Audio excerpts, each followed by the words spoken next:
So, one thing I've noticed about the newest generation that's coming into adulthood, and by adulthood, I mean like post college, which would be Gen Z, which is my generation, is that we're not killing ourselves or breaking our backs for these corporate jobs, and I am so glad. I think a lot of us grew up seeing our parents and the adults in our lives really sacrificing their time, their health, their well being for the sake of their bosses and these companies. And especially if you're Black, you definitely saw your parents go above and beyond at work just to get passed over for promotions over and over again, be treated horribly by miserable psychopathic bosses, and I would venture a guess that it affected your life at home with them. At least I know it did for me. So if there's one thing that you should learn early on if you're just starting out in corporate or any job where you're not working for yourself, is that you should keep self-preservation in mind at all times. Trust me, as I'm sure we've all seen if we've been paying attention, these jobs let people go just like that. Like no warning, no nothing. Like they will just put a meeting on your calendar, tell you it's mandatory that you have to go, and then they just shut off all your systems immediately. Like, I only say this because this happened to one of my friend's bosses just a few weeks ago, and my friend was like distraught. That was like the first time like we had seen that happen in real time, and not just to like someone else, but like she worked for this lady. And at the end of the day, all these places care about is their bottom line. And if it's becoming too expensive to keep certain people around, they will let them go regardless of how good that person was at their job, regardless of how well liked they were, regardless of how long they've been working at that company. They do not care. And in my opinion, I feel like this generation, like we view our jobs as a necessary means to a justified end. And that end is to get paid so we can stack our coin, invest our coin, and then have some left over to actually enjoy our lives. I think the veil has definitely been lifted through being able to share our stories on social media, but when it comes to the workplace, hard work gets you only so far, and even then, like not really.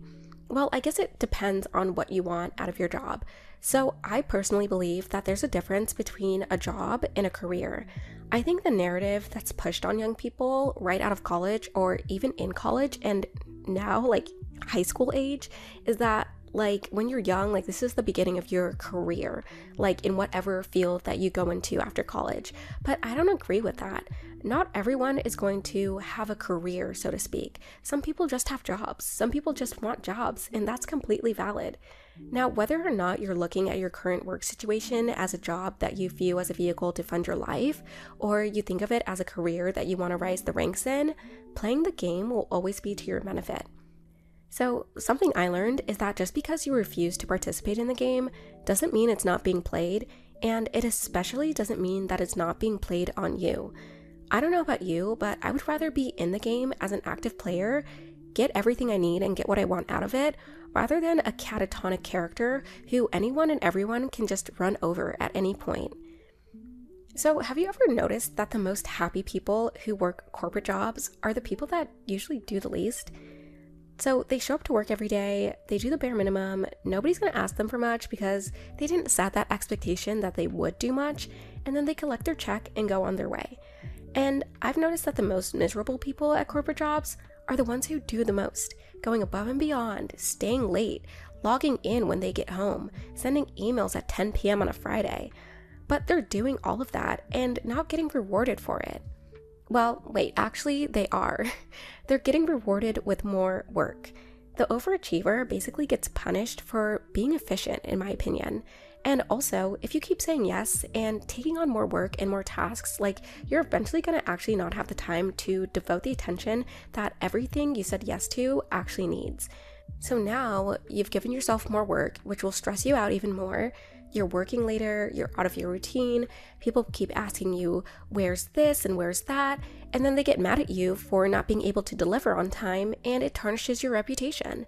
And especially as a woman, I don't know if you know this, but the whole 9-to-5 work schedule, that's based on men's hormone cycle, because when they wake up in the morning, their testosterone is at its peak, and as the day goes on, it slowly dwindles. So it's perfect and tailor-made for them. But as girls, we have a 28 to 35 day cycle. So we could show up to work on a Monday feeling completely fine, but by Thursday we lack energy, maybe have a little brain fog, aren't doing things as efficiently because our hormones are affecting our productivity and our attitudes. So also as women, we're not equipped to handle stress the way men are. So that's just the truth. Like cortisol, the stress hormone, affects us way more than it affects them. So have you seen those women at your job who are just constantly snacking or always eating something? Maybe they're a little bit bigger, maybe not. So it's probably because they're devoting too much of their time and mental energy to a job that could get rid of them tomorrow with absolutely no warning. And I don't know, maybe it's the Pisces in me, but just on a conceptual, like concrete level, I have a hard time seeing the importance in like most of these corporate jobs. Like most of it doesn't even make sense to me. Yes, I have one. I do work a corporate job. I like to make my money and I need to have financial freedom. But beyond that, they could get rid of all the corporate jobs tomorrow and I think we'd all be fine. And this is just me rambling off my thoughts. I know the job market is really, really tough right now and a lot of people are struggling or have been laid off. So I don't want this to come across as like me being ungrateful or taking my job for granted. But on the other side of that coin, they could also get rid of me tomorrow. So it's definitely a mental balance that I do have to keep in mind. And also, can we talk about these back to 5 days a week in the office mandates that have been going on lately? Like, I'm sorry, but the only reason, well, two reasons why I think they're reinstating the 5 days back in the office at these big corporate companies is because one, the office sector for real estate has been so bad since COVID. Like the vacancies have been like through the roof, obviously, because people were working from home. And all of these people that make money off of investing in commercial real estate won't be making any money if people aren't using corporate office spaces. And the builders aren't making any money, and so on and so forth. And then the second reason, I think, is because of men in particular. So from what I've seen of middle-aged men to older is that I feel like they can't stand their wife and kids. Like they literally can't stand the lives that they've built for themselves. So they got married for optics. They had kids for optics. They don't actually like their families. They want to be able to go into the office 5 days a week so they can flirt with that new hire or the summer intern where their wife can't see or hold them accountable. They like that. They might even be having an office affair, and more time in the office means more time that he can do that. And I don't know, that's just my observation, and from my lived experience, like the amount of fully grown married men who, some of them would have kids, like have flirted with me at my job or so very clearly would like stare at my butt is just disgusting. Like some of these men, they have kids who are my age, kids who are like toddlers and like babies and younger. So yeah, this whole like back to office mandate that's being pushed now is honestly very telling to me that these companies do not want their employees to have flexibility or choice. They want to call the shots, they want things done their way. And this is why I devote only so much time as required to my job. Like at that point, like I'll create my own flexibility then. Like at least once a month, I'll put on my calendar that I have a doctor's appointment or something and just leave work at like 4. Like sometimes I do have an appointment, but sometimes I just go home. Or to go to an early yoga class to get my movement in for the day. Or get other stuff done around my apartment that I haven't had time for. I mean, they won't know if I actually went to the doctor or not, so I might as well use it to my benefit. And so a good way to tell if you have too much of your energy invested in your job is, are you always talking about it? Are you always ranting about what's going on at work to your girlfriends, to your family? Is there always something to talk about? Well, if that's the case, maybe that's the wrong work environment, or you're just too invested in your job and doing way too much. Because in my opinion, the only reason why someone who takes their job into their free time and personal life is because they know they're doing too much and not being compensated fairly for it, or someone at the job is treating them poorly. I think it's one of those two things usually, and sometimes it's probably both. So another pro tip is when someone asks you to take on another task or another project, just say, when do you need this by? Because I'm truly at capacity right now, so I don't want to overpromise and underdeliver for you. You should start making people think that you're doing them a favor by not taking on more work. So another thing you can do to make sure that people know that you're actually getting work done is write down your accomplishments or summarize them maybe once a month and print it out or email it to your manager. People like data. If there's a cool way that you could also like quantify what you've been doing in an Excel or something, like with charts and tables and graphs, then even better. I've realized that Day to day, your boss, your direct report, your team, they have no idea what you're working on because they have their own work to think about, and your boss's boss is hounding your boss about other things. So you need to remind them and you need to show them these are the things that I've done. So another thing is to take your vacation days when your team or whatever is really busy. Yeah, leave during peak busy times because if your out of office is on, no one can actually bother you. I mean, they can, but they won't be expecting a response. I think the key to navigating these corporate spaces is to only look out for yourself and do what's advantageous to you. For example, if your boss asks you to take on a huge project, but it's going to take a few weeks, you might be staying an hour or two late, but you know that having your name on the project and having that as an accomplishment will boost your resume for maybe the next job you want to apply to. So in that case, go for it. So looking out for yourself only, especially in a corporate environment, is the right way to do it. Because guess what? Without even so much as a second thought, no one cares who they throw under the bus as long as they're not going under as well. So another thing I've learned is also to stop completing tasks so quickly. This is mostly a point for my girlies who are early on in their jobs or careers, like 4 or less years post-college.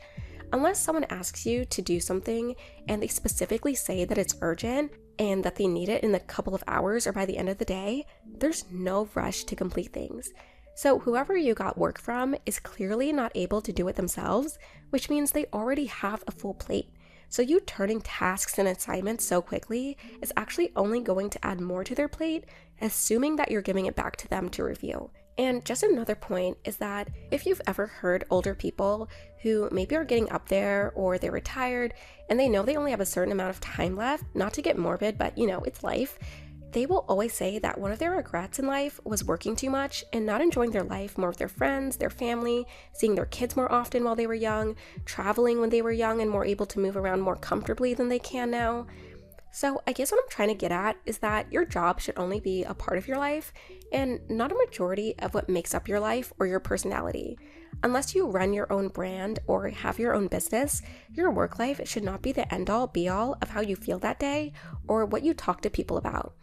I mean, if something actually insane happens at your job, then yeah, share it and rant and vent. But if it's an everyday thing, then maybe you should reevaluate where you work or ask yourself why this is so important to you. And if you are genuinely a career girly, then ask yourself if there's other avenues to you getting to that top spot of success that you envision for yourself without all of the stress and nonsense.